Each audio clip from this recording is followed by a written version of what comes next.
Oh God. Oh God, another episode of Mike and the Mike Man in the morning. How Welcome are we to even still going? I think it's because Wheels is kind of lost it. He doesn't like us anymore and he forces us to do podcasts just for his amusement.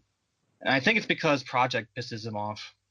I really think that it's more because we're actually hilarious Oh no. and people love us. I That's a say damn this lie. without us having a single episode air yet. This is a damn lie and you know it. No, Wheelchair 21 is a slave driver. Come on now, you guys know this. Yeah, I know. My friend. Wait, who the hell are you? That's our cameraman. Oh. I'm actually a line producer, so you know. Yeah. Oh, Sure. okay. Yeah, see. We have to get someone better than Wheels to run us, because if we don't stay on topic, then, you know. Oh, see, the producer's saying he's a cameraman, but I have my doubts on that. I feel like he sounds like a line producer. Yeah, sounds like a line producer to me. I think it's decided. So anyway, what are we talking about this week? I don't know. I mean, the last episode of Lit that we talked about, we were talking about, like, Rider shows that suck, because for some reason Gamera the Brave brought that out of us. I thought that was the kaiju discussion. No, the kaiju discussion never happened. I don't know how Wheels decided to put it in the podcast, but it never happened. Did he fabricate our voices again? Yeah, he got mixed board. He just he's recorded enough of us at this point that he can just piece together every word. You see, our line producer just asked if Lamented Rider was a pizza, who would you eat and why? You see, I was going to have the idea that the next Kamen Rider should be a pizza rider. I think the next one should be food based. Yeah, you know. But then in quarter 2, it's just going to switch to cars. You know, that's how it works usually. Though he's writing more, he's giving us more ammo to work with. This is the episode where we're professionals. So what's your most hated Kamen Rider show? Kabuto. I am not going to argue with that whatsoever. That show is awful. That show has an English dub. It's even worse than I imagined. I don't know, man. I like Kabuto's movie because it's the only thing I watched, and it just reset its continuity, and I was like, okay, sure. I like how Kabuto just thought that, you know, the best part of Superman was when he traveled back through time to save Lois Lane. I like how Kabuto Godspeed Love is a epilogue and a prequel. You know, the best kind. Yeah. I think Kabuto bothers me because all the characters suck. Like, we have Drake, who is an asshole. We have Sword, who's an asshole. We have the brothers, who are assholes. We have Kabuto, who's a major asshole. And then you have Kagami, who shouldn't exist. Which makes him an asshole. Yeah, makes him an asshole. Essentially, everybody's an asshole, and that's why Q Ranger is tremendously better on so many levels, because they're not assholes. Yes, exactly. So what's your most hated? I guess the default answer is Ghost, because I gave up after one episode in a Duo Eagle cameo. But I really don't know what to say in this instance, because I don't know. There's been a lot of shows I've started and can't finish. Here's the weird thing about Kamen Rider is that when it's bad, it's really bad, but when it's good, it's really good. But it's like Teen Titans Go. When they figure it out, it's amazing. But when they don't, it just really doesn't work. And it's really all dependent on the person, because I know a lot of people who would say Kabuto is super amazing. And I say, do you have a concussion where you dropped on your head as a child? Like, people tell me Wizard is like the worst thing to ever exist. And I'm like, did you see Ghost? I'm not a big fan of X-Aid. I just can't get past its designs. I'm one of those guys that couldn't get past the designs, but then decided to jump in halfway and like moderately enjoyed it, but still didn't really enjoy it like as much as other people did. I think for X-Aid, it became people's new Gaim, except people like the trash Gaim now, which is funny. Gaim's a really poorly planned out show. Gaim was muddled by so many ideas, but not enough, logic. Gaim was a lot of half-baked characters and really cool ideas that got stopped by Bandai Toys. When the Banana Man became a Lemon Man. Or the time that Zangetsu was supposed to debut with the energy driver in episode 4, but then Urobuchi got told by Bandai, oh yeah, you can't introduce a second belt yet, you have to wait. You have to wait 50 years for it. Oh, okay. which is why we got like a pointless Zangetsu form that only showed up like twice, and then got replaced. By the And end. then later got used for a great action scene, but there's still like so many questions about characters' backstories that I don't like understand from Gaim. Like, for example, Mai, like, are her parents dead? Are they missing? Where does she live? No one really cares. I mean, she's she's essentially a sex object for the male characters. Oh my god, Tumblr, is that you? The thing is that like Mai is the thing that everyone lusts after because she is the golden fruit. That sounds sexual. Yeah, it's because it really is when you look at it. I think the issue is that a lot of the characters are kind of pushed around by the plot. Like, there's no character that's doing things because they're in character. Their characters are doing things because plot tells them to do things. Ever since Kamen Rider has been a show where characters are plot objects. They are the plot objects. Nothing will ever change from that. Actually, that's kind of a thing with Heisei Rider in general. Yeah. But But you then have less characters and more roles to fill in a story. Yeah. But then you have some characters that actually, work as characters, like Godai. Godai acts because of his character, not because the plot pushes him forward. Yeah. And like Forze. Same with Shoichi or Gentaro or Shotaro for me. Shinosuke. Yeah, I can see that. I feel bad for Shinosuke's actor because I think he's the only one that got what was going on with Drive. Yeah, I agree. Drive was a show I really liked the characters in Drive, but then like the story was causing it to where like I had a build up and was kind of like didn't finish the show until like Ghost was halfway in. Like it took a while to finish Drive. I enjoyed it and I enjoy the characters and I love the suit designs, but the story made it kind of hard to watch. Yeah, Drive is weird because I was moderately enjoying it from time to time, but then like I don't really have the desire to go back to it, if that makes sense. Yeah. Like I watched it, I'm done with it. I'm like, that was all right, and then I'm just like, I'm not gonna go back to it. That's me with X8 and Build, and that's probably also me with Build. That was not me with Gaim until Gaim's ending. Gaim's ending kind of killed rewatchability for me. I was never a big fan of Gaim even like during its debut. I don't know. I just never got into. I think its first quarter sucks. I think Gaim's like first 10 or so episodes kind of suck. Yeah, like I think once the Energy Writers showed up, it kind of got this really neat thing going. Yeah, that's when they started utilizing some of the characters that are actually good, like Sid and Malika and Zangetsu. Great. That was the best female writer we've ever gotten. Yes, right next to Tackle. Tackle's not a writer, but... Yes, she is, in my book. Yeah, but she doesn't want to be a writer. Fuck you, and fuck you, Kamen Rider Spirits. Hey, Decade Net movies are more canon than Kamen Rider Spirits, and she's in charge of the office of who gets to be a writer, and she's like, yeah, I don't want to be a writer. Fuck you, Decade, even more. And I don't mean you, Dustin. I mean the actual series. It's actually AR Tackle. What does asthma have to do with this, producer? I don't know what you're talking about. We're not going to talk about it because I'm going to get really mad and kill our producer in the alleyway. And you don't worry, he can't run away. I'm counting on that. He can only just roll. Actually, we had a race at Morphicon, and I know I can beat him. Oh, see? The hunter becomes the hunter again. Now they're both writing in our chat. Oh, he's saying you lost the race. Only because he cheated by using a scooter. Oh, no, not a scooter. Well, anyways, back to the discussion of Kamen Rider. Showa Era is the best. I think we can agree that I like a lot of the shows from the Showa Era. But I like some of the Heisei shows. I think I like Kamen Rider as a whole. I don't really like separating them now, the Showa and Heisei eras, because they're so different, but they're so similar. It's feeding into Bandai and Toei, and I don't want to feed into them because they're assholes. Because their whole goal is to separate the two for some damn reason. Yeah, like right now, Gio's pretending Showa didn't exist. Just like Decade pretended like Showa didn't exist until the second half. So, do you want to hear the story of producer Shirakura and why he became a producer and wanted to produce for Kamen Rider? Yes, that sounds fascinating. Okay, so essentially, what it was is that when he was young, he watched Kamen Rider Black RX and hated it. Hated it so much that he was just like, I have to save Kamen Rider. And that's essentially the mindset he went into it. That's a horrible mindset. Well, that's what he thought. He thought he had to save Kamen Rider. And he gave us some good shows in Nagito and Fies for me.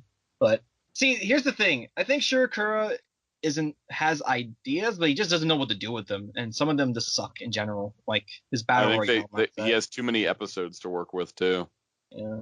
It's interesting because, like, especially lately, Kamen Rider seems to have forgotten the value of filler episodes. It's not even like filler episodes. We just need episodes where we can just have fun. Don't tell me how much time is left. We don't give a shit about time. This is Mike and Mike in the morning. We can go as long as we want, baby. It's the morning. Who cares? Like, where are we going? No one's listening to this podcast. Someone's probably listening to this in their car, and they're just like, "Wait, why did I make this my morning show?" Till it's afternoon, exactly. Line producer, my friend of 40 years. Exactly. We still got like another 12 hours? Yeah. Yeah. We can keep on going. But in that regard, Kamen Rider really needs to use more standalone episodes because I think like the Heisei's had this on again, off again relationship with every episode as a two-parter. Yeah. And then like I think it only worked with like some shows like Kuga because Kuga was a detective show, and detective shows it worked usually with Deno. Deno did it pretty good because it was doing time travel. I like Double's way of doing it too because it kind of felt like it fit the theme of the 2-in-1 detective. So of course it's going to be 2 episodes. Yeah, there's another Agito also had some 2-parters to it, but it wasn't really driven by 2-parters. It was driven by. Ryuki was a show I felt like had enough content to fill a full 50-episode serialized story. Man, there were some filler episodes of Ryuki. They were fun though. I don't know. I didn't like that Megumi episode. We forget that exists. We can't because it happened, and then she haunts the show endlessly. This is true. I do gotta say this that like, writers forgotten the value of filler episodes. Like the whole point of like having standalone episodes is that when you're going for a long-term show like this, it's good to give the audience a break. Gives the audience a break, and it gives them to do something different that isn't necessarily related to the plot. And you can deepen a character without having to have the plot deepen the character. Yeah. Like, I'm trying to think of the top of my head, like a very good example. There was like when Gaim was like, okay, we've had a lot of plot, let's go have a fun crossover with Kikaider. To promote the Kikaider movie. Right, but then it also like delved into Koto's backstory as like a kid, he had this dog and all that. Art and stuff. Yeah. Or like that one standalone episode of X-Aid with Burgermon. that really just felt like the X-Aid hyper battle video. Oh no. Not the hyper battle videos. Everybody's favorite. They've been doing good stuff with them lately, I think. But there's the recap episode, the one Kuga fought Ghidorah, and the narrator's questioning like, why does Godai do what he does? Like, why does he do it? Yeah, that was pretty cool because like that kind of like analyzed the character. Yeah. Within the series. Because like we know why Godai does it, but we really don't understand like the ramifications of him doing it. Yeah. Because essentially he's just like a pacifist that's forced to kill people because they won't stop. Like that time he beat that one monster to death. Yeah, the porcupine fucker. That was a fantastic couple episodes. There was a lot of great atmosphere in that.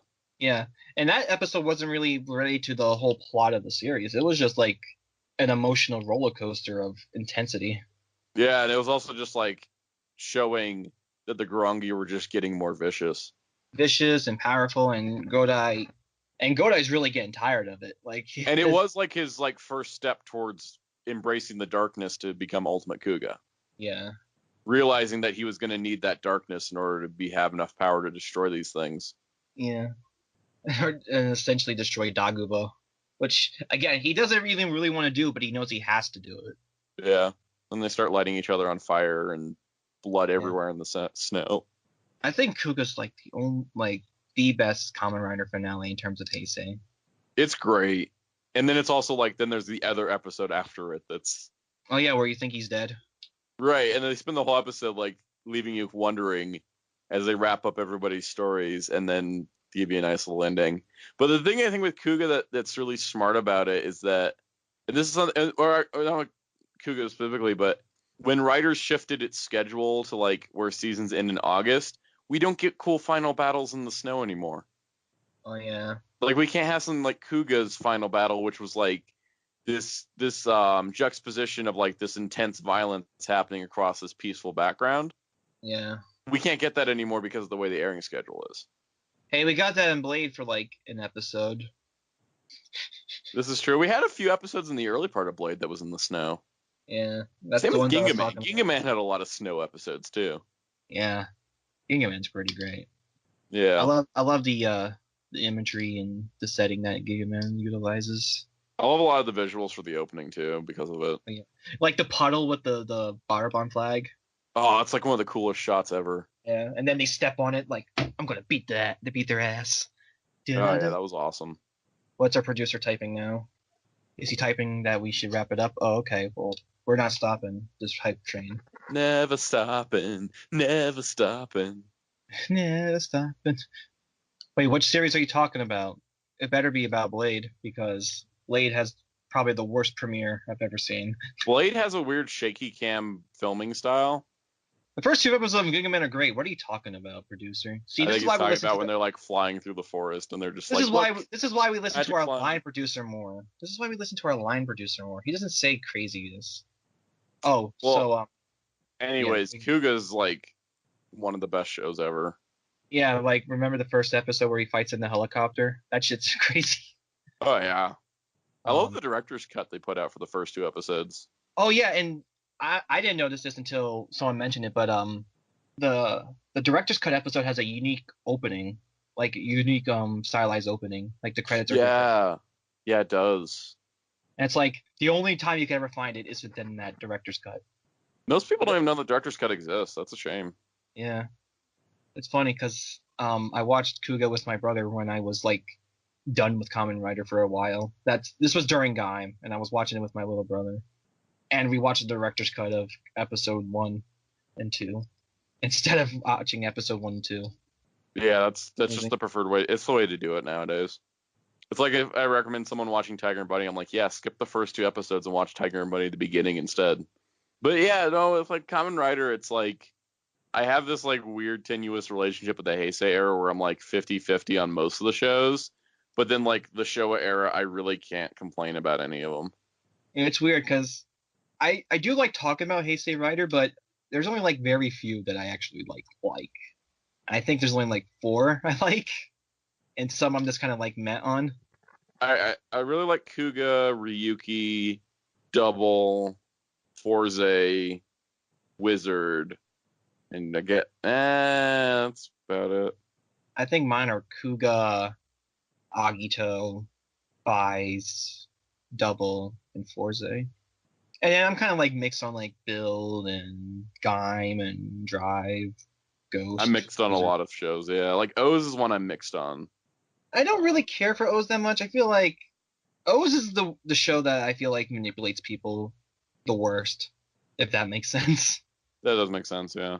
Because like they're trying to promote this relationship between AG and Ong, but like that relationship is awful. Like it's also queer baiting to the most biggest extent. Yeah, I mean at least Banjo and Sento, you could tell the gay was there. Yeah, I mean they referred to them as best match. Yeah. Even another build makes a joke about it. You're Banjo Ryuga. You're best match. Mm-hmm. I just realized that the Zio episode of Forze combined with Faiz is a shitpost on the idea that Kusaka and Takumi are friends. Yeah, no, I haven't seen the second half of that, but I'm just like, why can't you just give Faiz a 2-parter? I know, right? It's weird though. Like it does work because their whole plot point of their like little keyword hint that Wallace gave them was like Ryusei. And I'm like, oh, like Ryusei, like Meteor. And I'm like, oh shit, also like the Ryusei school in Faiz. God damn it. There is a nice connection there then. There's also the fact that the Forze has 3 of the Phi symbols. He has Phi's, Kaixa, and Delta. Oh yeah. But what's the square symbol? No one will know. It's Orga because Square. Square Enix. Yeah. Exactly. I was gonna say, I think with Rider, I've had more shows where I've started them and never finished them than I think a lot of other series. Because like I started Agito, Phi's Blade, Kabuto, and Kiva, and I guess Ghost. I watched one episode, that doesn't really count. Like I started those 5 shows and then never really went back to them, and I have like no desire to right now. I understand. I mean, I would say continue with Agito because I think That's the one I think I will go back to. The amount of like the world that it's created and the mystery that isn't defining the show is fantastic. Like it continues what Kuga did and kind of builds off of it. At least to me. I think I'll watch Agito like when I catch up on my Sentai DVDs. Nice. Mission accomplished. How many do you have, by the way, of Sentai DVDs? I've got everything that they've released except for Time Ranger. I got everything, including Time Ranger. I was going to get Time Ranger, but then I had like a money crunch. And I was like, well, I haven't watched Go-Go 5 or Jew Ranger yet, so maybe I'll just buy Time Ranger later. I love Go-Go 5. Go-Go 5 is... I really want to watch it, but it was just like I got like delayed. Because, well, the thing was I was watching like just the DVD sets, and then I was like, oh, I want to watch Deca Ranger. So then I watched Deca Ranger and Go Busters almost at the same time, oddly enough. But that's a different story later.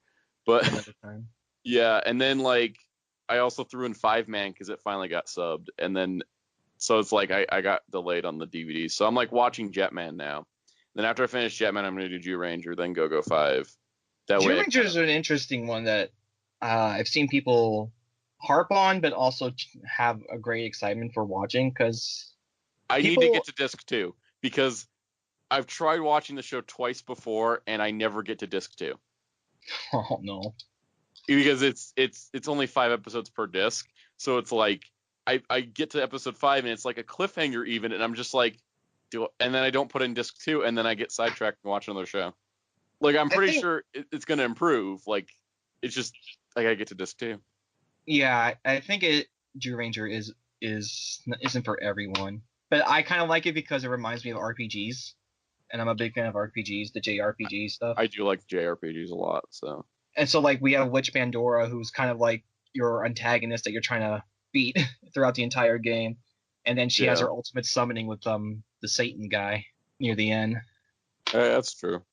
I mean, I think I'll get back into it. It's just like I just need to sit down and start watching it and be like, Jew Ranger. Like I recently tried to watch Gridman and couldn't. I got 15 episodes in and was just like, all right, that's it. I didn't really hook you in.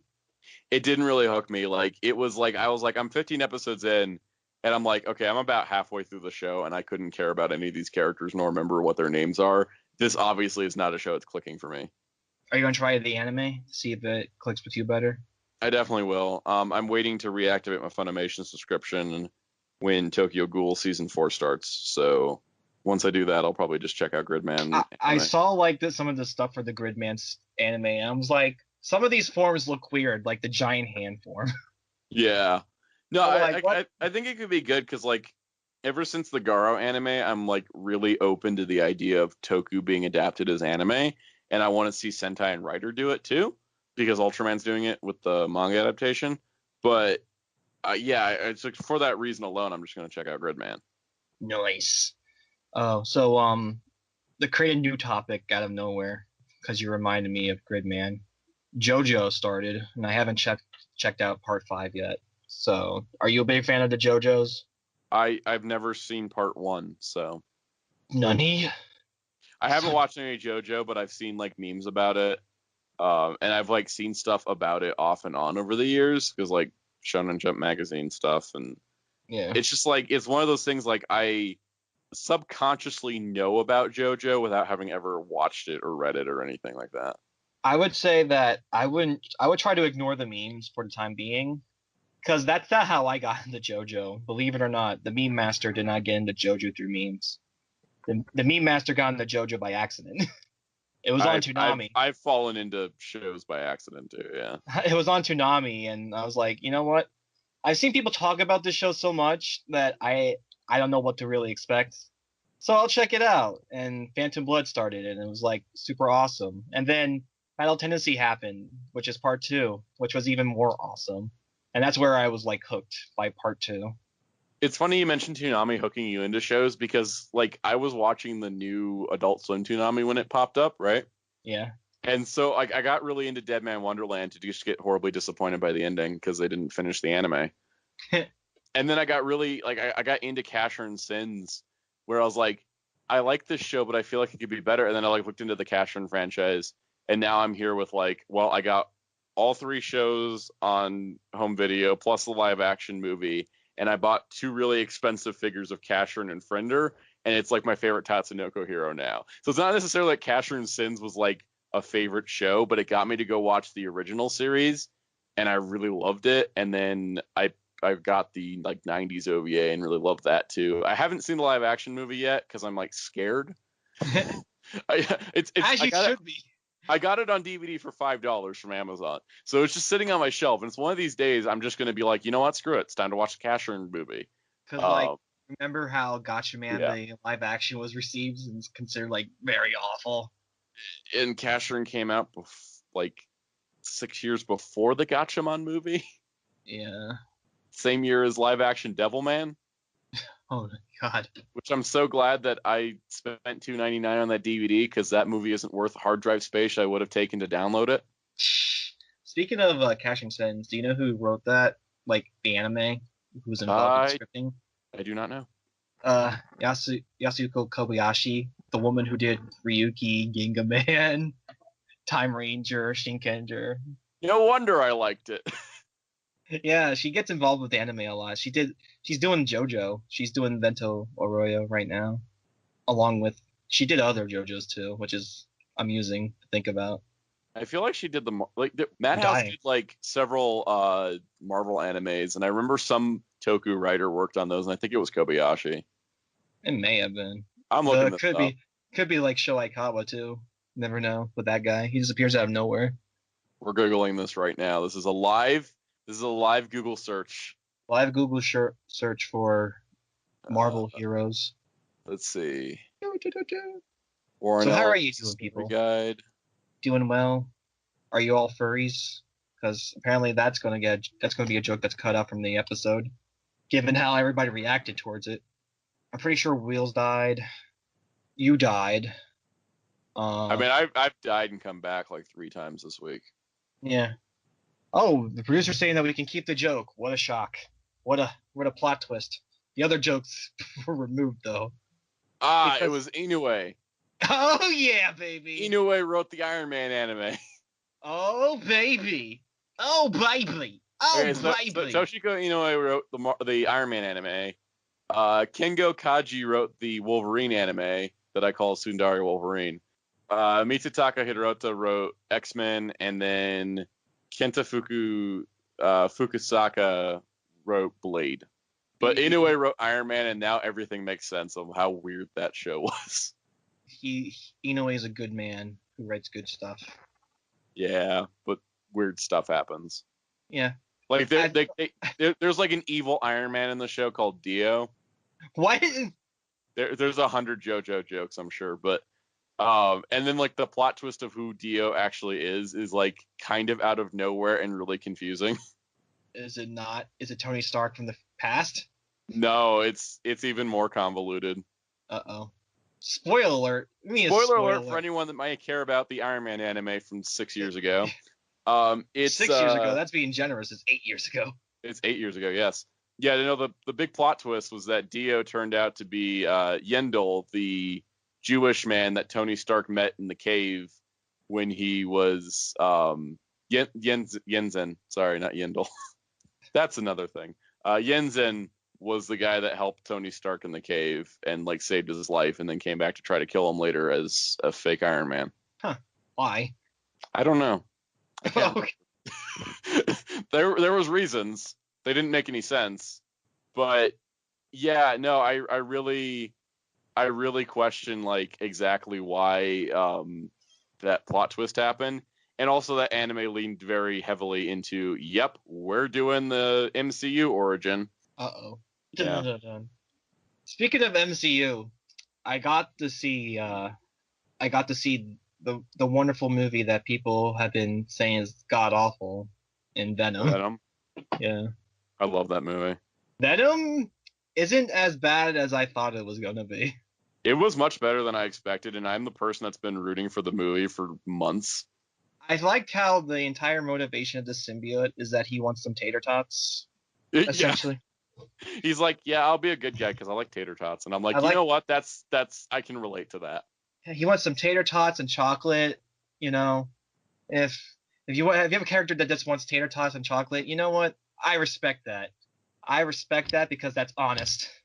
Also because I like how they're essentially that the symbiote was like, Eddie, you're my best friend. You know why? Because we're both losers. Yeah, right. He's like, I'm kind of a loser on my planet. I don't want to go back. I'm kind of a loser in my world, like you. Wait, what? You bastard! The point is, Venom is great. Go see it. Just don't take it so seriously. Like it kind of is meant to be this thing of. Someone described it as being kind of like the Evil Dead movies. Oh no. Where it's kind of dark and twisted, but everyone's having fun doing it. Like, here's the thing. Venom, okay, Venom isn't like supposed to be like a very serious character. Like the only time he's ever serious is when he has to fight Spider-Man. Other He's a times, total goofball. He's a goofball. He's an idiot, essentially. Because he also has like the weird sense of humor that Spidey has, but like his is more like Twisted. gory and disgusting. So like lung, pancreas, so many snacks, so little time. Or the turn in the wind scene that everybody seems like to complain about. I thought that scene was very in character. Oh yeah, especially like where it's placed in the movie too. It really, by that point you're like, yep, that's perfectly. But like the trailer even cut off the best part of that line is when he's like tells the guy, "You feel me?" Oh yeah. He's like, "Feel me, buddy?" Like, yeah, that's Venom. He would say something stupid like that. And that's what the movie nails Venom's character so perfectly. It's great. Like I would say to people that if you want to watch Venom, watch it because of the relationship between Eddie Brock and the symbiote and their interactions, because those are the highlights. Also, if you like female characters that aren't damsels in distress having to be saved or being the entire character's motivation for doing anything, we finally got one of those. Nani? Dun. Yeah. In fact, we got She-Venom. Spoiler. Yeah. If you haven't seen the movie by now, that may just push you to go see it. Yeah. I mean, your boner would probably be very confused by what you just saw, but you'd be still having a boner. Very true. Can I say that on the podcast? I don't know. Yeah, if not, he'll cut it out later. But yeah, go see Venom. What'd you think of the post-credit scene? It was something I had speculated was going to happen, and then actually seeing it was so much better. It was in our last episode. It was in our last episode when we were talking about Venom. We were like, "Oh, he's gonna be going to be that character." That makes sense. Yeah, and then hey, guess what? Yeah, there we were. There we were. I'm glad Venom turned out good. It was also really nice just to get a different movie than just another MCU movie. I think I do appreciate about the Venom movies that one, it's short, surprisingly, by today's standards. It's just like about a 2-hour movie. Yeah, and two, it never focuses on making it a world like a cinematic universe. It's just kind of focused on, being a Venom movie, which is weird. I liked it. I like that change. It was like, we're not trying to set up a whole lot. Like, we're going to set up our sequel, but that's about it. Like, the only thing that bothered me was that the symbiote's name was Venom. Yeah, all the symbiotes' names were symbiote names that we know. Yeah, I was just like, yeah, that doesn't really work for me, because, Eddie Brock calling himself Venom was because he was stupid enough to think, you know what? I want to call myself after what I wrote every time in the newspaper. I'm going to call myself Venom, because that's what the words in my newspapers. Eddie, you're an idiot. They definitely nailed Eddie, you're an idiot really well. Yeah, they did. And that he's a constant fuck up. It's pretty great. Does that give you hope for Silver and Black if they ever make it? The Black Cat and Silver Sable movie? Yeah, apparently that got split into 2 separate movies at one point. Yeah. Does that give you hope for them, or? Here's the thing. Like, I'm not going to judge the movie based on concept, because the concept of a Venom standalone movie sounded really dumb, but look where we are. I think with like everything nowadays, I'm just like, you know what? Give me a trailer, then I'll start thinking about things. Give me the movie, and then I'll decide how I feel about it. Do you think they would put Venom in the MCU? No. And I'm saying that too because I don't want Venom in the MCU. I like him in his own little corner. Like his own little movie. I do like the idea of putting Deadpool in his sequel though. And he brings it back to the MCU. Yeah, that would be amazing. Like he brings back a symbiote to this MCU. Oh my god! And then it's like Venomized Deadpool in the MCU. Like the new canon that they gave, where like the first person who wore the suit in Secret Wars was actually Deadpool, and that's why it was so crazy. There we go. So switching subjects, because what we do here on this show. We have no really transitions. We just switch from topic to topic whenever we feel like it. We do.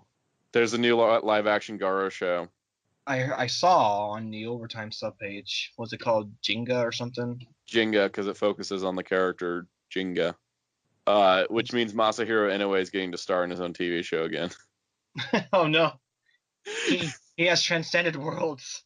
He went from main Kamen Rider to Kamen Rider that never stopped showing up in cameos to villain for Garo to villain that got so popular he was resurrected in a movie to villain so popular that he's got a prequel miniseries now. He won't stop ever. No, he won't. Whether his hair is black or white, he's never going to stop. That's racist.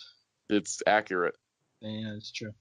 But no, like I haven't watched Jinga yet, but I haven't watched anything from the Ryuga timeline of Garo, which is where Jinga shows up. But I'm like, oh, it's a prequel. I'll just watch Jinga first then.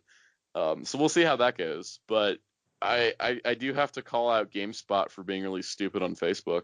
Oh, I saw that. It was very sad. Did you see their post where they're like, they posted a clip of the Jinga trailer and like, oh look, another anime got a live action adaptation. Yes, I saw that.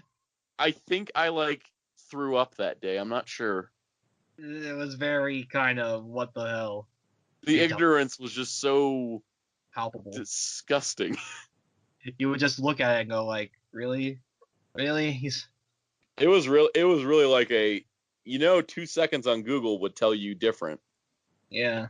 But no. Jinga is a Garo adaptation from the Garo anime, obviously. The first one. Yes. The show that takes place in, the show that takes place 20 years ago from present day, definitely is an adaptation of the series that took place during the Spanish Inquisition. Exactly.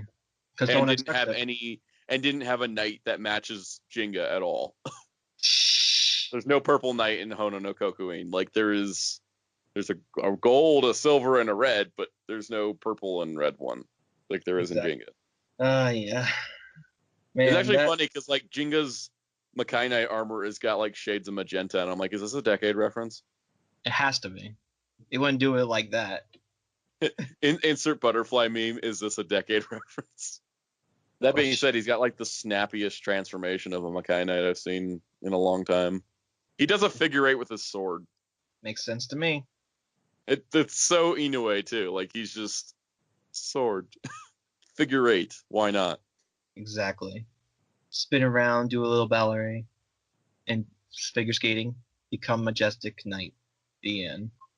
I swear, if he starts throwing cards at people in this show, I'm probably gonna scream. And they have to have the number 10 on them. And he also has to say, "Remember it." Do you prefer him in this role or as Tsukasa? It's hard to say because I think him as Tsukasa is like one of my favorite Kamen Riders. It's not like Decade's one of my favorite shows or anything. I just really like the character of Tsukasa because he's just this asshole that doesn't care. He doesn't give a shit. Like, he doesn't even give a shit when, like, Die Shocker kicks him out. He's just like, well. I'm gonna move on to somewhere else. Oh, I need to kill all the Kamen Riders. It's so funny, too. He's like, oh, the universes are merging. I better contain the stories of the Kamen Riders inside ride cards. Oh, I could just contain them normally. Or I could be an edgelord and kill everybody. That sounds like fan fiction, sir. That was Decade Final Chapter. Exactly. But it goes funny. He just was like, yeah, no, I just would rather just be evil. Everyone keeps calling me a destroyer. Might as well live up to it before I die. You know, I have to do something with my life. Then they brought him back with a half-baked photograph. Look at this photograph. And think really, really hard, and he'll come back. Decade's a show I enjoy, ironic. Like, I kind of unironically enjoy it in a way, because it's just like this really, like, nonsensical show that's just like, yep, we just made up a bunch of extra alternate universe writers, but it's kind of better than trying to shoehorn into the Kamen Rider timeline that already doesn't make any sense. Yeah. So, yeah, we'll see if he wins me over as Jinga after his series. I'm just exploring Twitter and I see a meme picture that's a petition that says put Tobey Maguire in Spider-Man Far From Home as pizza delivery guy. I don't think Tobey Maguire would like even. I don't like. I feel like if Disney sent him an email with those exact words of "Hey, be the pizza delivery guy," he probably wouldn't even like respond. He delete it. He'd just delete it and just be like, "No." No. He wouldn't even say no. He'd just delete it and never respond. I think it would have been perfect if he could have voiced Peter Parker in Into the Spider-Verse. That would have been fun. Because, I mean, didn't they essentially just take from the same Raimi films? I mean, the recent trailer just showed like all these scenes of Peter Parker Spider-Man being great. And I'm like, that's all scenes from the Raimi movies. Yeah, the train scene, the Yeah. What do you think of Into the Spider-Verse? Does it look good to you? I think it looks good. I enjoy the trailers, and then seeing the 5-minute clip from the end of Venom was cool too. I'm looking forward to it. If anything, Nicolas Cage is Spider-Man Noir, and like Ghost Spider's finally getting into a movie. Oh yeah, that's true. That's pretty amusing to think that he went from Ghost Rider to Noir Spider-Man.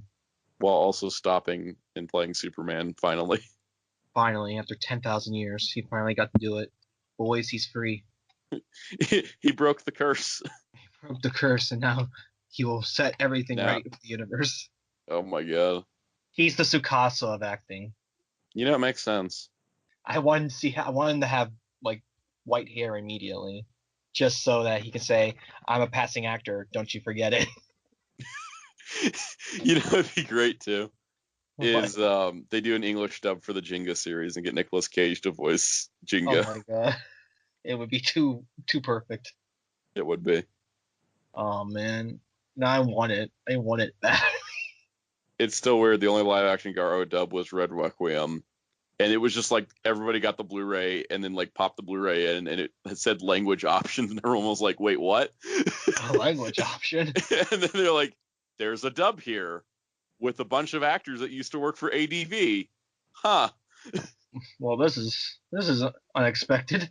It's a $12.99 Blu-ray of a Japanese movie.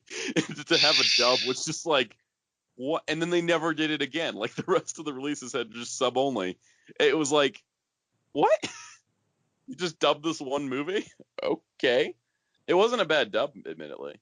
Oh yeah, another thing that came from the Spider-Verse, I just remembered, is the anime girl, Penny Parker. Oh, and Spider-Ham. Spider-Ham, yeah. Apparently the guy who did Sabretooth in the Wolverine X-Men Origin movie is Wilson Fisk. Yep. That means he's going to die. Most likely. Because he dies in everything I see him in. This is very true. He's like the, what's his name? Sean Bean. Yeah. He dies in everything. Good or bad, he'll die. Very true. Yeah, Spider-Verse should be fun. I enjoy like the different colors it has going on, like the neon lights going on with it. I like the comic book styling. Yeah, and that also, it kind of has like a pseudo claymation to it as well. Yeah, I dig that. I really do. Kind of gives it its own unique flair. You gotta give credit to Sony. Like, Sony's not doing the Warner Brothers, what Warner Brothers tried to do with DC, where they're like, oh, we're gonna try to be MCU, but with DC characters. Like, Sony's like, well, we're gonna make this Venom movie that's completely different than anything the MCU done, and we're gonna go make a animated superhero movie with a high animation budget. You know, the funny thing about Sony is that like they've been doing stuff a lot better than DC in terms of that aspect, because they also have the Spider-Man game, which is selling like crazy and has like these high reviews going on. Oh yeah, that was that was a smart marketing move too. Yeah, they've made this like a really good year for Spider-Man stuff between the game, Venom, and Spider-Verse is coming up. It's sort of like what Toho did for Godzilla. Like, since they were waiting until they can make a live action Godzilla movie again, they decided to keep hype alive with the animated Godzilla movies with Ken Urobuchi in charge. Yeah. And with Sony, there's like, we're going to come out with a Venom movie and Spider-Man game that people will love. You know what? Works for me. And that Spider-Man game, I haven't played it yet, but from what I understand is everything about the bad Spider-Man games that was good was just all pulled and funneled into one game, and it left behind all the bad stuff from all those games, and so it just made the perfect Spider-Man game. Like, it's one of the few Spider-Mans in a while that has like the open world aspect to it. I think the last ones to do that was Amazing Spider-Man and Amazing Spider-Man 2. I think so. Which had a lot of great ideas with a lot of poor execution. I think the entire Amazing Spider-Man aspect from game to movie was just kind of poorly handled because they tried to MCU it. Yeah. And that was their mistake. Yeah, that really was. Yeah, it's kind of interesting because, like, Sony's movies are like, okay, well, we can't use Peter Parker Spider-Man, but we got all these other characters. Let's go give them some spotlights. I'm surprised they didn't decide to make a live-action Miles Morales movie, but I think they just weren't sure if they could. I think like Spider-Verse is kind of like Miles's test with mainstream audiences. Yeah, I think that's why they did it. That makes sense. Apparently, they're developing a Morbius movie. What? With Jared Leto as Morbius. What? And I really feel like Jared Leto was more born to play Morbius than Joker. I mean, he looks like it more, yeah. I mean, he already is a living vampire. Yeah, I'm pretty sure he is. I'm pretty sure he's a vampire. I think he bathes in blood. Probably. So they're really gonna go with this Morbius movie, huh? That's what they're saying, and it's like everything. None of these other movies have been moved forward until they wanted to see how Venom was doing. I think. And apparently, Venom broke records in October. It's like the biggest October opening ever. Yeah, had the biggest October opening night. It had the biggest October weekend. Yeah, that's insane. It's nuts. It should be. It's going to be the second weekend. It's going to decide the rest of the fate of it at the box office. Yeah, I might see it again just so I get a better idea of it. But yeah, I'm going to go see it again tomorrow, actually. Because like I'm seeing so many conflicting reports about it breaking even. Like it needs to make this amount of money to break even, or it needs to make this amount of money to break even. Apparently, the budget was between 106 and 116 million. That makes sense. Which would make me think that it needs to make at least like 250 to break even. 250 million, I mean. Yeah, but I'm seeing like reports that says it needs to make 450 million. Like, where the fuck did that come from? Yeah, no, there's that definitely not that much. Like, if they need 250 million to break even, they already got 205 in the first weekend. Yeah. I also kind of wonder if people want to see the movie also in the same sense that people saw Transformers, the Michael Bay stuff, is to see how bad it is. It's like it got such bad reviews. They're like, oh, this could. It's like I better see it to see if this is true. And it's like, I think this movie is a lot better than the Transformers movies. I think so. It ain't perfect by any means, but like it's got a lot of it's got a lot of issues. Like I think Riot was kind of meh. I put Riot in the same bucket as like Malekith and Yellow Jacket. Yeah. And like what was the other bland MCU villain, like Whiplash or something? Like, it's like he kind of fits in that like really bland MCU villain made just for the origin story kind of thing. Yeah. So I feel sorry for Whiplash because I know how much Mickey Rourke was putting so much into it. Yeah. Like hearing how he was kind of like cut out because of Avengers 2 or The Avengers is kind of like, shit, why did you do that? Mickey Rourke is so good. Why are you cutting him out, you idiots? Yeah, that's what's happened. Like I'm glad Ronan the Accuser is getting a second chance in Captain Marvel because I thought he was cool, but didn't get a whole lot of screen time in Guardians. Nice. I'm looking at like Spider-Man characters that could get their own movies. It's kind of hard. I think they could do a Superior Foes of Spider-Man though, because that was a really popular comic run where it's like here's the loser super villains teaming up together. Yes, those guys. And it'll be Beetle and Speed Demon and Boomerang. Yeah, like it'd be Ocean 11 with these idiots. Yeah, that would be cool. That would be different. That'd be interesting. I wouldn't mind seeing that just because. I like seeing idiots on screen. Yeah. Morbius, I think, can work. Because Morbius is also kind of like, the conflicted character who has two sides to him. He could do good, he could do pretty bad because he needs to eat humans. This is true. Or fate to decide. I think that, Morbius had his own comic in the 90s. Like, he had a solo title. That was the big thing. Like, the 90s had a lot of the spider villains get their own comics. Yeah, so there is precedent for these characters having their own solo. Yeah. Things. I mean, I still question why they decided to go forward with the Venom movie or Morbius because, like, that's pretty insane, but I get why they did it. Because they just needed something. They needed something, and they're locked with, like, not having, like, the biggest Spider-Man character. But at the same time, they're making the most of it with what they got. And I think that that's like important. And if they're doing different movies that don't cost as much as like MCU movies, but are different, so people that are tired of like the same kind of MCU formula all the time can just go be like, well, oh, Sony's got a new movie. These are different. This will be a nice, like, giving people like that refresher between MCU films. And then we're going to have Mysterio and Spider-Man Far From Home. And because Jake Gyllenhaal's playing him, that's where I'm like, this could be really, really good. Really, really good, or it could end up as a travesty. Yeah. I'm gonna go vote for Jake Gyllenhaal can carry the role. He lives up to the Brokeback Mountain power and has the essence of Heath Ledger enter his body to portray Mysterio in an effective way. Yeah, that could be one way to do it. One way to do it. Or I mean, after they completely transformed Vulture into an actually interesting villain. Hey, Vulture is always interesting. Don't let people tell you otherwise. I mean, it wasn't like he was ever one of my favorites, but like Michael Keaton's Vulture was really good. Yeah, I think Michael Keaton made Vulture good. I don't think it was just exactly like I think Jake Gyllenhaal can make Mysterio really good. Yeah, I don't think it's going to be the writing that will determine like how good we like these characters, these villains. It's going to be the actor. I mean, it's like it's why I like Apocalypse and X-Men Apocalypse, because like Oscar Isaac sells it. Because like MCU still has the problem of like not writing good villains. Yeah, because it gives a lot of screen time it gives more screen time and attention to their heroes. Yeah. And that's why like everyone was like, oh my god, Thanos is an amazing villain. It's like, yeah, because it's the first one to get more screen time. He was the only one that got more than like 10 minutes. I mean, Killmonger got a bunch of screen time in Black Panther too. Yeah, but he wasn't as deep. But Thanos, and Josh Brolin sold a lot of that too. But I prefer my comic version of Thanos, who's just a country hick who wants to get laid with death. Yeah, I definitely I miss the Shakespearean-esque Marvel cosmic universe.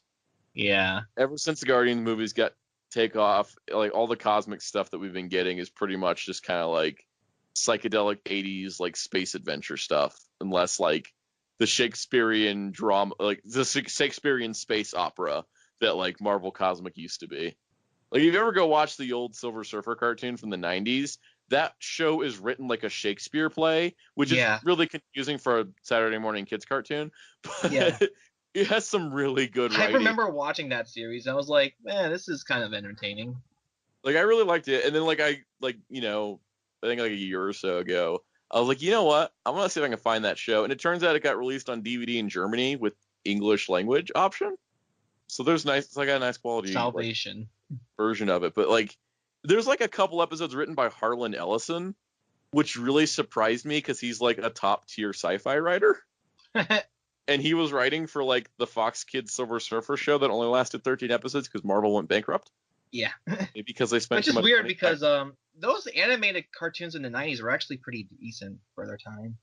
Yeah, I definitely I think like 90s Spider-Man had a lot of good story arcs, but like 90s Spider-Man, 90s X-Men. 90s X-Men, until you get to the later part of it, 90s X-Men's really good a lot of ways. I enjoyed the crossovers with Spider-Man. Oh yeah, the Secret Wars arc of Spider-Man was really cool. Yeah. But then they handled the Venom stuff pretty good too. Yeah, they did the Venom and they did Carnage pretty good too. Yeah. I was gonna say I have a soft spot for Fantastic Four. It's only really good in its second season. Fantastic Four. I didn't really like Iron Man. Like, I watched it all the way through. I have like a VHS tape of that, man. It's interesting. And interesting in the sense that it's very dated. Oh, entirely. 90s Hulk's pretty good. It has like a lot of high quality voice actors too. Oh yeah, I vaguely remember that. I don't think I ever watched it. Second season featured She-Hulk in the title. Because I just remember him fighting Abomination, I think. Yeah. In, like, that episode, and that was it. All of his villains in that show were like Marvel's like big guys, like Sasquatch, Wendigo, Abomination. Well, who else is going to stand up to the Hulk? And then like Leader every once in a while. Only once in a while. And then there was Avengers Unite They Stand, which was awful, and we don't talk about that anymore. I never even heard of it. That show is so bad that the lineup was Ant-Man and Wasp led the team. Oh, that was your mistake. Thor, Captain America, and Iron Man weren't in it. The team lineup was Vision, Scarlet Witch, Wonder Man, Tigra. Okay, you lost me here. That was the lineup. Oh, and Hawkeye. Oh, okay. That was the lineup. Man, it sounds like a powerhouse of badassery. It wasn't. It was really bad. It was canceled because of the bankruptcy thing too. Yeah. And then there was Spider-Man Unlimited, which I binged watching a day when they were taking it off Netflix. So I was like, if I don't do it now, I'll never do it. Spider-Man fucking Unlimited, you poor bastard. 13 episodes, one day run. I just like went through the whole thing, and I was like, you know what? Never have to see it again. I don't regret watching it, but it wasn't good. Spider-Man. Spider-Man. Yeah. He has his own symbiote. Then you get 2000's Marvel animation's kind of interesting because I feel like all the shows were pretty good. It's just there was less of them. So it's like you had like X-Men Evolution, which was pretty good. And then you had like the MTV Spider-Man that was pretty good with terrible animation. It was supposed to connect to the freaking Sam Raimi films too, which is weird. It was weird. Like they didn't fit Sam Raimi at all. What are you idiots talking about? Yeah, no, that was bizarre. They were like jumping off point, and they're like, yeah, Aunt May's not going to be in the show because MTV crowd doesn't like old people. And that's why it failed. It was destined for failure. Yeah. Also, that animation was garbage. It was. That opening was pretty like dark for some reason. It's true. Yeah. Also, it aired on MTV. Yeah, that was. We didn't get anything else until I think like Fantastic Four: World's Greatest Heroes. And then Marvel forgot that the Fantastic Four happened. Right. You know, Fantastic Four: World's Greatest Heroes is a hidden gem of a show, honestly. I never got to watch it. Yeah, half the episodes didn't air in the US. Oh, well, that explains it. Yeah. And it got like bumped around time zones, but that show was pretty good. And they did a DVD set that had like a bunch of audio commentaries, a bunch of bonus features, and I got it for like $10 on Amazon. Awesome. And I was like, this is apparently we're running out of time though for Mike and Mike in the Morning, even though it should be an endless series that goes on for 6 hours. I think we'll just like run through the Marvel. We're almost done. Run through all the Marvel and then finally come to the realization that Amazon season 2 was a mistake. We don't talk about that. You see, it was the worst season. It was the worst of Rider. Well, anyways, Spectacular Spider-Man was good. Oh yeah, I like Spectacular Spider-Man. Yeah, that show's pretty good. Oh, Wolverine and the X-Men. I never got a chance to see that. That show is great. And got a nice Blu-ray release that has 29 audio commentaries for 26 episodes. I see. I've never seen more commentaries than episodes before, so they doubled up a few episodes. Yeah, and then there was Avengers Earth's Mightiest Heroes. I never also got to see that. I never finished that show, but I own it on DVD. I haven't watched it. I think that was around the time where I got fed up with Marvel because of, well, how they treated Spider-Man. Fair enough. And then there was Ultimate Spider-Man. A show I enjoy at some moments and don't like at others. And then there's like Avengers Assemble. I just like the episode where Spider-Man hangs out with some guy and they both run over Oprah. That was good. Yeah, it was. That was actually top tier. Yeah, it was weird that they decided to go live action with that episode, but I think it made things better. Yeah, I think so. Yeah, then they had a Liz sister for some reason.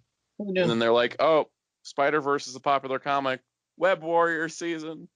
That's my Hajime voice saying Then you have the rest of Disney XD's connected universe-ish with Hulk, Agents of Smash, and Guardians of the Galaxy, Avengers Assemble, and Marvel Spider-Man. Because, yes, there's two different Spider-Man shows. One's a reboot of the other. Like, one's a completely new show, but they're both in continuity with the other shows. We don't talk about it either. And then there's Marvel Rising, which actually hasn't been too bad so far. All I know is I've seen some of Ultimate Spider-Man, and I've seen some of Marvel's Spider-Man, and makes me go, man, I miss Spectacular Spider-Man. Same. Ultimate Spider-Man, I felt like was trying to be Batman the Brave and the Bold for Marvel. Yeah, but that doesn't work because Batman Brave and the Bold was made by someone who was a big fan of that era, which is why it works so well. It was also DC animation, and that rarely goes wrong. I mean, Brave and the Bold gave us the greatest episode ever in television with the Music Meister. This is true. He's the Music Meister. Brave and the Bold is like the greatest show of all time. It really is. It's pretty great.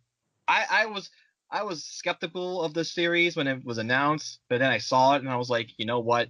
This thing is pretty great. Yeah, it just kept getting better and better too. It really did. Even right down to the scene where Batman confronts the guy who killed his parents. Oh yeah, it had some really nice drama too, in addition to like its Silver Age goofiness. So to cap off our animation discussion, because DC is pretty much, for the most part, every DC animated show is pretty solid for like I said, for the most part. I mean, yeah, like Batman Beyond, fantastic. Oh yeah. So instead of just running down a list of fantastic shows, is there any DC animated show you don't like? Shit. I haven't seen enough of Teen Titans Go to really make a determination how I feel about it. Let's see. I don't know. Do you have one? Maybe you can question my mind. I think just as a cop-out, Crypto the Superdog. Oh yeah, that did happen, didn't it? It's like I haven't watched enough of it to really judge it, but I don't remember enjoying it as a kid. I just remember that it reminded me of a pup named Scooby-Doo, and that Batman has a cat named Batcat or something. That was Streaky the Super Cat. Batman had a dog. Oh right, he did. What a weird show. Yeah, we don't talk about it. I was more watching Legion of Superheroes at the time because that was a better show. That was a really good show too. I've seen some of it. I never got the chance to like really finish it. It's on DC Universe now, so I'm pushing more people to go watch it. Interesting. And it's in HD now, and I'm like, okay, where's my Blu-ray? It'll never happen. It might. Warner Archive is just like, yo, you want Zeta Project on DVD? Here you go. Yeah, where did that come from? What the hell was that? Like Zeta Project as a show was weird because they're like, oh, look, let's take this concept from Batman Beyond of like android built for killing that doesn't want to kill anymore, and let's make it an entire show where it's basically like an animated version of The Fugitive. I didn't kill my wife. I don't care. Yeah, no, actually watching Zeta Project, that's a really well done show. Yeah, I'm just surprised they decided to go with it. Yeah, and then it actually got a DVD release all these years later. That's insane. And the season 2 DVD marked like the first time like 3 episodes were available in the US. Man. Yeah. Also, Static Shock finally came out on DVD, which was nice. Static Shock, superhero, Static Shock, whatever. But only one season of Legion ever came out on DVD. So I'm like, well, where's my season 2 Warner Archive? Hey. In the same vein as Sherlock Holmes in the 21st century. I somehow remember that fucking show. I think I just opened up memories that I suppressed. Sherlock Holmes in the 21st century, baby. Anyway, let's finish this up before we, become depressed over bad animation. Yeah, because I'll start talking about I can't think of anything at the moment, but we'll think more about Amazon season 2. I want to see that damn movie. Someone sub it. No one will sub it after. No one will sub it. Yeah, it's gonna be like Wizard. It's gonna be like the Wizard Magic Land movie where nobody cares, and then TV Nihon's just like a year later is like, hey, by the way, we did this. Which is weird because that movie's actually all right. That movie's fantastic, honestly. It's like the one Summer Rider movie where they didn't need a director's cut because they actually managed to manage their time and produce a good movie. And the head writer of that movie was Junko Komura, who's working on Lupido, so she's a great lady. There you go. Well, morning's over now. Yeah, morning's over. Apparently, morning only lasts for an hour, according to our producer. We only have the budget for an hour. Yeah, only the budget for an hour. Well, thank you, everybody, for joining us, all 2 of you. Yeah, especially you. Especially you listening into the bathroom. I don't think the color blue works for the bathroom, but you know what? You do you, man. You do you. And hey, this may be like the long, excruciating podcast you listen to on your long, excruciating commute to work, but give you credit. You're going out there. You're doing stuff. Keep at it. Keep at it, and just remember that apparently the Zeta Project got released. So we're just gonna end it now. Yep, we're just gonna bite someone's head off later. We are Venom. I have to say it at the same time. 3, 2, 1. We are Venom. Venom.